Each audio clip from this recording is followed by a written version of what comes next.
Hello दोस्तों, welcome to our YouTube channel.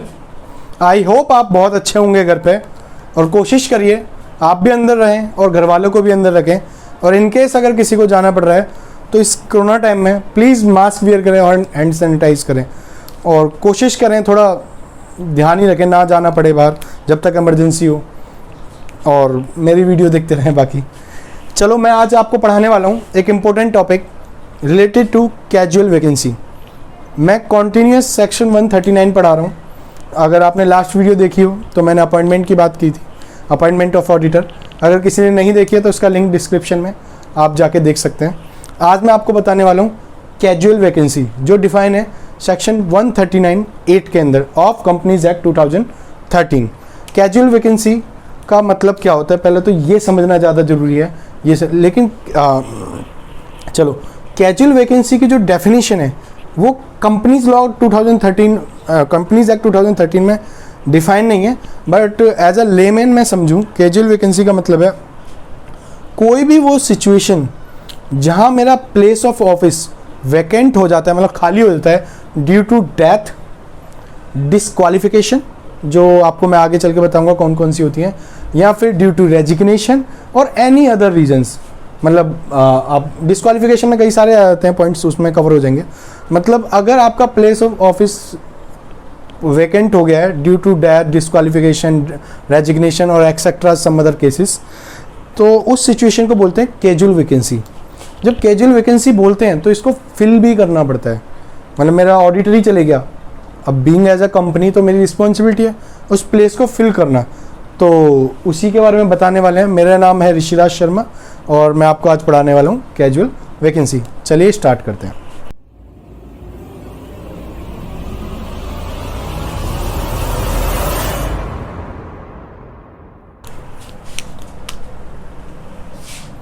मैं आपको बता रहा हूं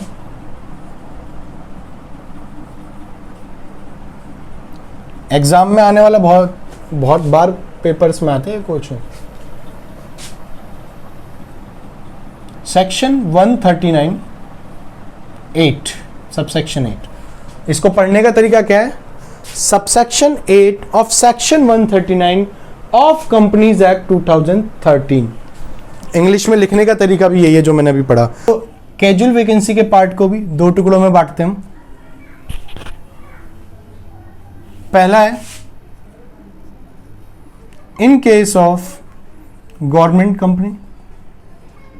पहले तो आप ये सोचो कि टॉपिक इतना आसान है ना, इतना आसान, पता नहीं क्यों इतने कंफ्यूज रहते हैं बच्चे इसमें। In case of other than government company,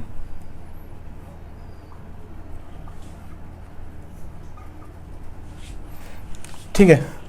जब मैं बात करता हूं in case of government company, मैं बता दूं गवर्नमेंट कंपनी की डेफिनेशन अगर किसी को नहीं पता तो 245 में डिफाइन है, जाके पढ़ो। अगर आपको फिर भी नहीं समझ में आती है तो आप मुझे कमेंट करके बता सकते हैं, मैं वीडियो बनाऊंगा, लेकिन मैं बनाऊंगा तभी जब आप कमेंट करेंगे, अदरवाइज मैं अपने टॉपिक्स को चेंज नहीं करूंगा। In case of government company के केस में जहां भी गवर्नमेंट आएगी वहां एक पार्टी का नाम आएगा जिसका नाम है कैग। अगर कैजुअल वैकेंसी अराइज हुई है गवर्नमेंट कंपनी में तो कैग की रिस्पॉन्सिबिलिटी है उसको फिल करना। किसको? कैजुअल, मतलब जो प्लेस ऑफ वैकेंट है, मतलब वैकेंसी को फिल करना।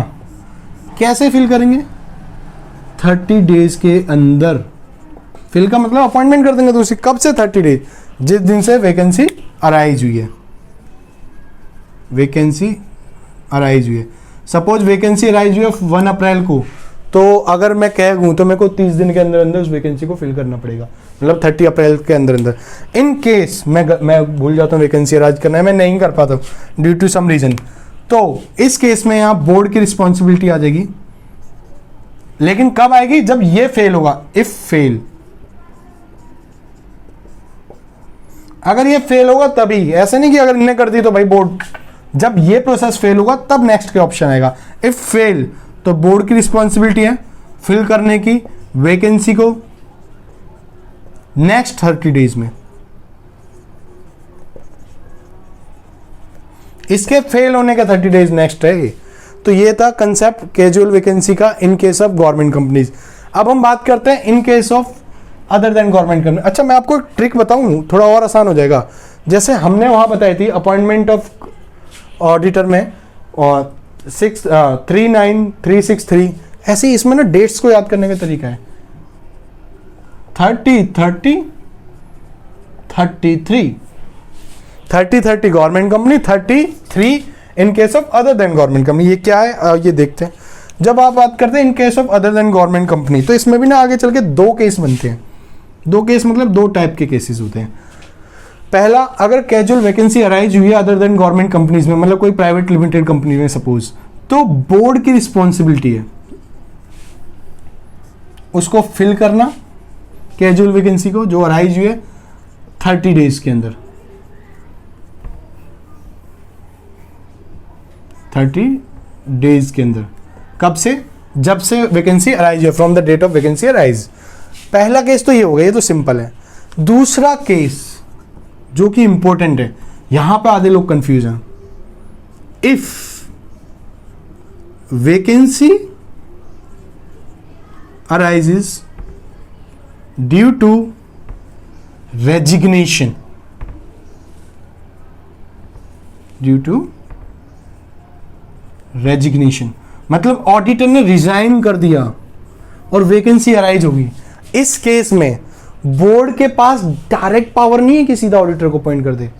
जब ऑडिटर रिजाइन करता है उसके कुछ कॉन्सिक्वेंसेस होते हैं, कुछ सिनेरियो बनते हैं, तो बोर्ड के पास डायरेक्ट अथॉरिटी नहीं कि 30 दिन के अंदर अपॉइंट करना। नहीं, बोर्ड को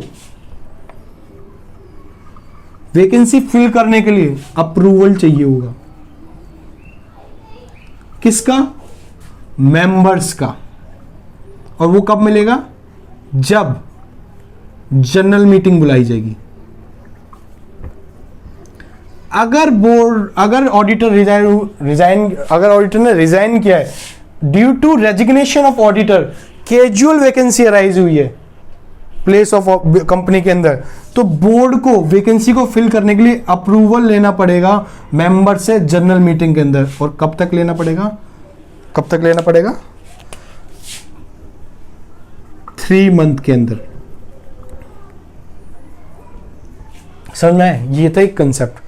जब वैकेंसी अराइज हुई है, ये थी कंपनी की रिस्पॉन्सिबिलिटी।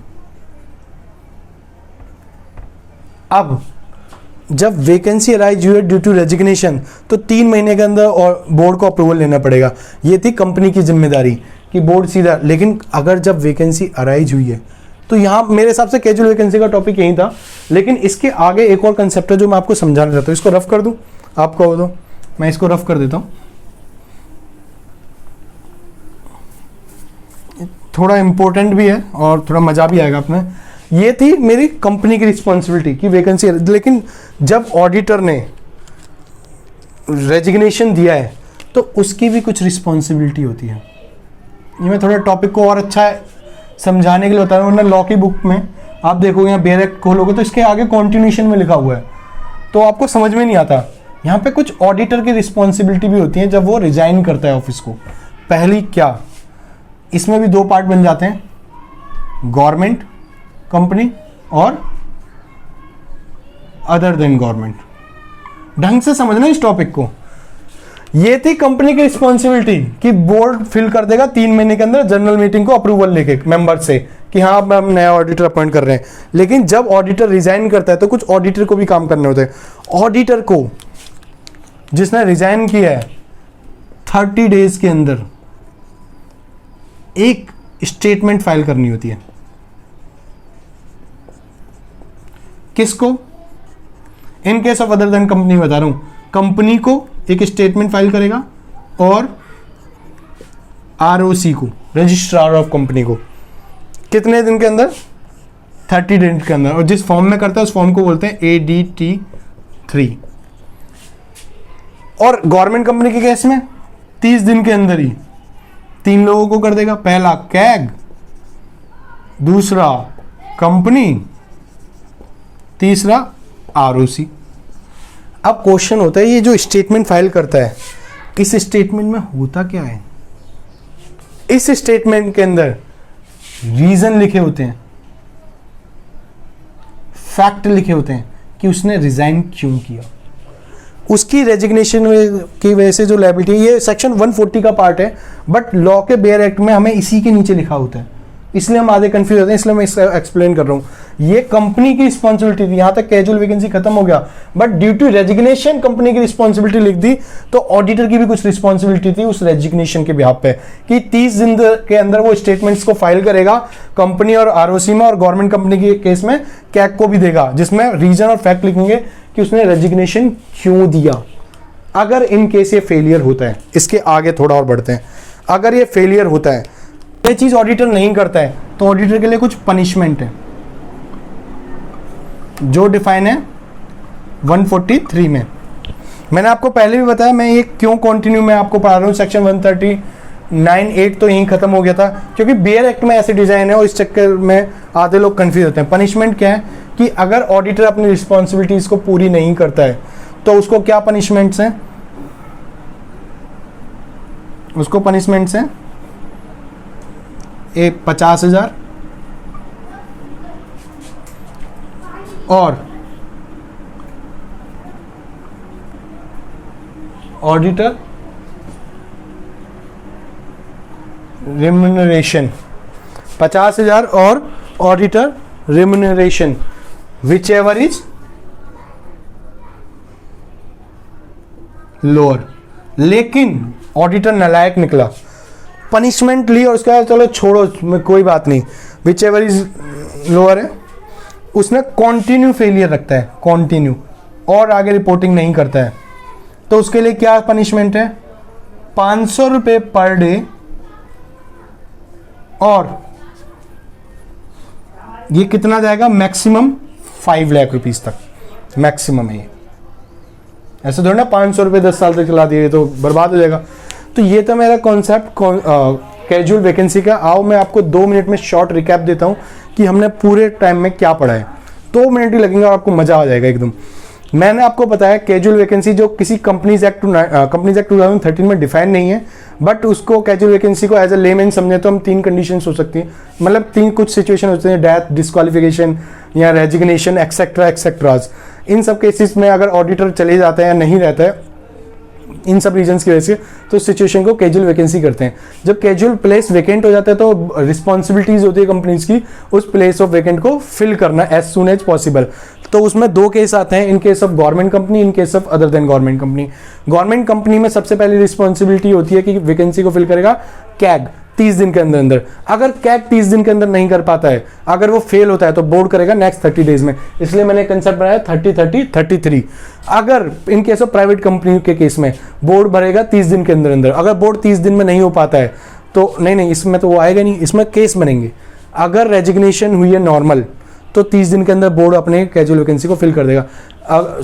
अगर कैजुअल वैकेंसी हुई है नॉर्मल, अगर कैजुअल वैकेंसी हुई है due to resignation of auditor, कि ऑडिटर ने रिजाइन दे दिया और चले गया भाई, कैजुअल वैकेंसी राइज होगी, तो इस केस में बोर्ड के पास 30 दिन का टाइम नहीं है। बोर्ड ऐसे नहीं दे सकता कि भाई मैंने बोर्ड रेजिग्नेशन, ऑडिटर का रेजिग्नेशन देना एक बहुत बड़ी बात है। यहाँ पे बोर्ड के पास पावर नहीं है। डायरेक्टली बोर्ड जाएगा, जनरल मीटिंग बुलाएगा, 3 महीने के अंदर मेंबर से अप्रूवल लेगा to appointment of new auditor और सब्सिक्वेंट ऑडिटर, जो भी वो करना चाहेगा as per situation of auditor और कंपनी।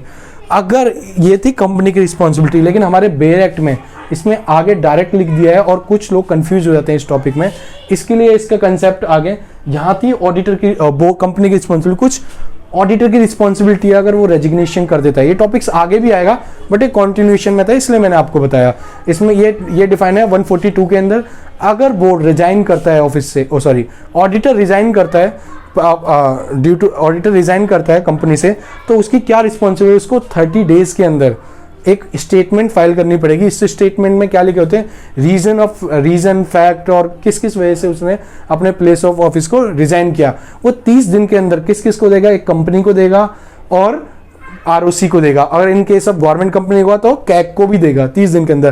किस फॉर्म में देगा, ADT 2 में। अगर नहीं देता है तो इसकी पनिशमेंट होगी। पनिशमेंट डिफाइन है 143 के अंदर। पनिशमेंट क्या है, 50,000 और auditor remuneration which ever is lower, दोनों में से कोई भी कम हो वो दे देंगे। और क्या है, अगर कंटिन्यू फेलियर रहता है तो 500 रुपये पर दिन, लेकिन मैक्सिमम कितना हो सकता है, 5 लाख तक। अगर आपको ये इन्फॉर्मेशन अच्छी लगी है तो वीडियो को शेयर करें और लाइक करें। अगर आपको कुछ भी दिक्कत है तो कमेंट सेक्शन में बताएं। और अगर आपको सच में लगता है कि इस चैनल को सब्सक्राइब करना चाहिए तो प्लीज़ सब्सक्राइब इट, उसमें आपका कुछ नहीं जाएगा और मेरे को थोड़ा मोटिवेशन मिलेगा बस। चलिए, stay tune, stay connected, bye bye for now.